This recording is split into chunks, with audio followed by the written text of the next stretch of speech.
हा जो शिलालेख जो वाचेल त्याला या ताटाच्या खाली काय ते कळेल.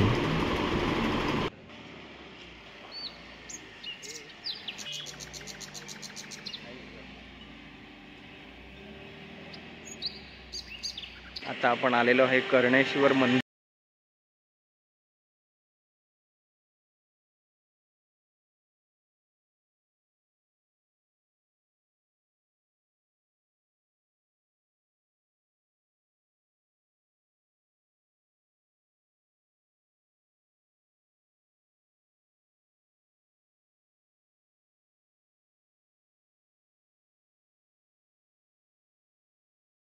देवस्थान संगमेश्वर रत्नागिरी.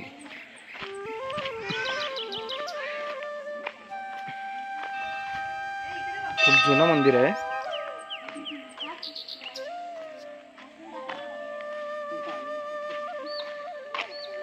हे बघा,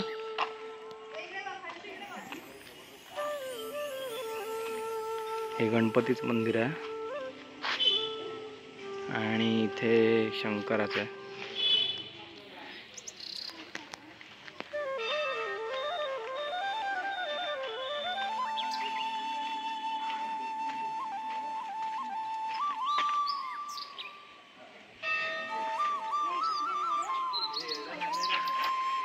कौरव आणि पांडवांच्या काळातलं आहे बहुतेक, भरपूर जुनं आहे. मी तुम्हाला बाहेरून दाखवतो अगोदर.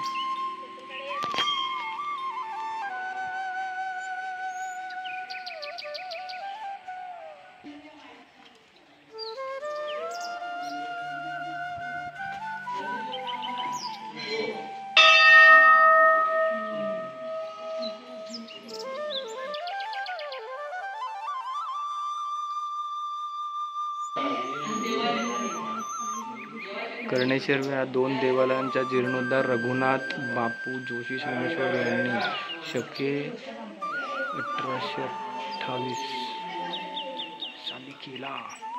तुम्ही काम बघू शकता किती मस्त केलं.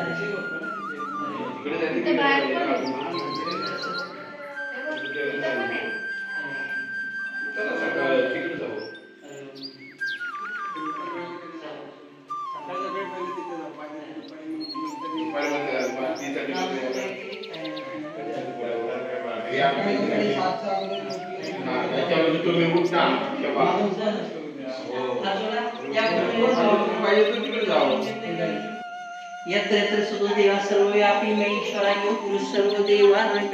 ओम सगळ्यांना ओम नमस्कार. महालक्ष्मी मंदिर, ज्योतिबा, खिद्रापूरचं शिव मंदिर, नाशिकचं त्र्यंबकेश्वर, त्यापैकी हेमाडपंथी कर्णेश्वर. हा तातोडाने छान तयार केले. त्याला लोखंड, लाकूड, सिमेंट मशिनरी वापरलेली नाही. एका दगडाचं, एका दिवसाचं, एका रात्रीतलं 3000 वर्षापूर्वीचं मंदिर आहे. त्यावेळेला एक दिवस एक रात्र 6 महिन्याची होती. सूर्य उगवला की 6 महिने मावळत नव्हता, म्हणून कुंभकर्ण 6 महिने जपायचे. अजून उत्तर ध्रुवावरती, दक्षिण ध्रुवावरती 1 महिन्याची, 2 महिन्याची, 6 महिने रात्र, 6 महिने दिवस अजून आहे. म्हणून याला एका दगडाचं, एका दिवसाचं, एका रात्रीत मंदिर म्हणतात. आता पलीकडे सूर्यदेव आहे. अजून सकाळी सूर्य उगवला तर प्रकाश किरण, सूर्यकिरण तिथे जातात. नंतर दर्शन घ्या. पायामध्ये 7 घोड्यांचा रथ आहे. डोक्यावरती 12 राशी आहेत. 12 राशी सूर्याभोवती फिरतात, म्हणून सूर्यजना 12 राशींचा राजा म्हणतात. म्हणून श्रीपाशी कुंती, कुंतीपुत्र कर्ण, कर्णाचं कर्णेश्वर. पूर्व अजून सकाळी सूर्य उगवल्यानंतर प्रकाश किरण, सूर्यकिरण तिथे जातात. पायामध्ये 7 घोड्यांचं रथ आहे. डोक्यावरती 12 राशी आहेत. 12 राशी सूर्याभोवती फिरतात, म्हणून सकाळी उठून सूर्यदेवांचं दर्शन घ्यायचं असतं. ग्रहपीडा कुठली असू दे, शनी, राहू, मंगळ, केतू कुठलाही ग्रह असू देत, 12 ग्रह असू देत, 12 ग्रह सूर्यदेव शांत करतात. म्हणून सकाळी उठल्या उठल्या सूर्यदेवांचं दर्शन घ्यायचं. हातामध्ये अमृत कलश आहे. दोन्ही साईडला 2 सूर्यपत्नी आहेत. त्यांना संध्या छाया म्हणतात. म्हणून श्रीपाशी कुंती, कुंतीपुत्र कर्ण, कर्णाचं कर्णेश्वर. पांडवांचा मोठा भाऊ कर्ण. आणि पांडव जेव्हा अज्ञात असत होते त्या धनुर्विद्या घ्यायला परशुराम होते. आणि परशुरामनं पांडवांना सांगितलं होतं 6वा आपला कर्ण मोठा भाऊ होता. महायुद्धानंतर कर्णाच्या स्मरणार्थ भावाच्या स्मरणार्थ पांडव मंदिर बांधले. मंदिर बांधत असताना इथून अर्धा किलोमीटर जाकमाता देवी आहे, ते पाडवण्यापूर्वी कोंबड्याच्या रूपाने ओरडले, आज जाऊ नका, आज जाऊ नका. पांडवांना वाटलं पाठ झाली, ताटावर जेवले, ताटावरती ठेवले, नंतर निघून गेले. कौरव पांडवांच्या पाठीवर होते. पहाटेपूर्वी मंदिर तयार नाही झालं, मंदिराचे अपूर्ण राहिलं, कारण पांडवांच्या पाठीवर कौरव होते. त्यामुळे पांडवांना परत अज्ञातवासात 12 वर्ष जायला लागले असते, म्हणून मंदिरला वरती कळस नाहीये. जर कळस झाले असते तर आज इथे प्रतिकाशी झाली असती. हे हो नाही, आपलं महत्व कमी होईल. प्रतिकाशी झाले तर काशीचं महत्व कमी होईल. म्हणून जाकमाता देवी पाठवण्यापूर्वी कोंबड्याची रूपाने खोटं ओरडली, कारण तिचं सत्व कमी होईल, तिचं महत्व कमी होईल, म्हणून इथे प्रतिकाशी झाली नाही. म्हणून सूर्यभास कुंती पुत्र कर्ण, कर्णाचं कर्णेश्वर. आता इथून 20 किलोमीटर शृंगारपूर गाव आहे. ती छत्रपती संभाजीची सासरवाडी, येसुबाईंचं माहेर. छत्रपती संभाजी शिवाजी आले की 5 मिनिटे लागतील. इथून खाली गेला की पूल आहे. पुलाच्या डाव्या साईडला 3 यांचा संगम आहे, अलकनंदा, वर्णानी शास्त्री आणि 3 यांच्या संगमावरचं संगमेश्वर. रेल्वे स्टेशनला, स्टँडला, तालुक्याला नाव दिलंय. खरं संगमेश्वर हे आहे आणि खरं संगमेश्वर हे आहे. आणि छत्रपती संभाजी शिवाजी आले की त्या संगमेश्वर मंदिरची या कर्णेश्वर मंदिरची पूजापाठ करायची.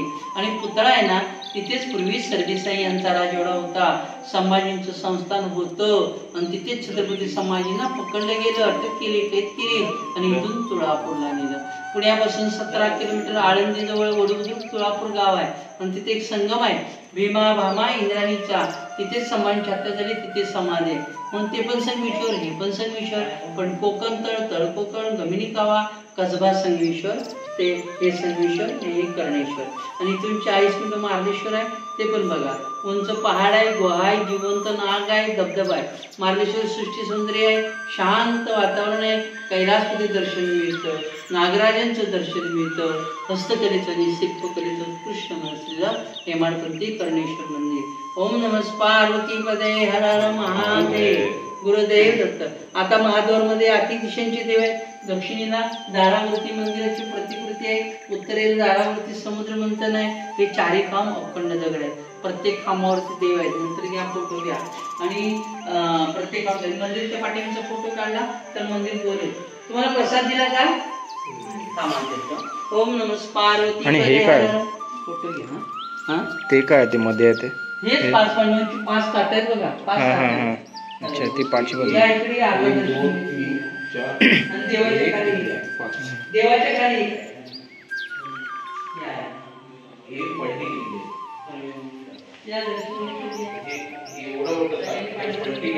पाचवी बाजूला 5 ताट आहेत. आणि ह्याच्या खाली पण काहीतरी आहे ना, असं म्हणतात, म्हणजे ते उघडत नाही वगैरे, असं काहीतरी आहे ना?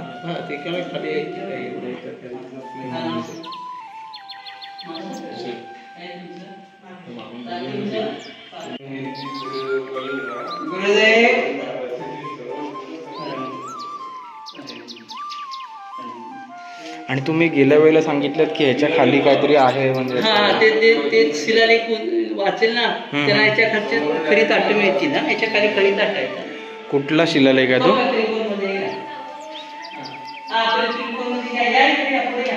कुठे? इकडनं? हा.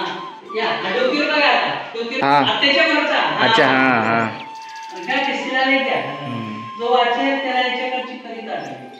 हा, जो शिलालेख जो वाचेल त्याच्या इथली ताटाच्या खाली काय आहे ते सगळं समजेल.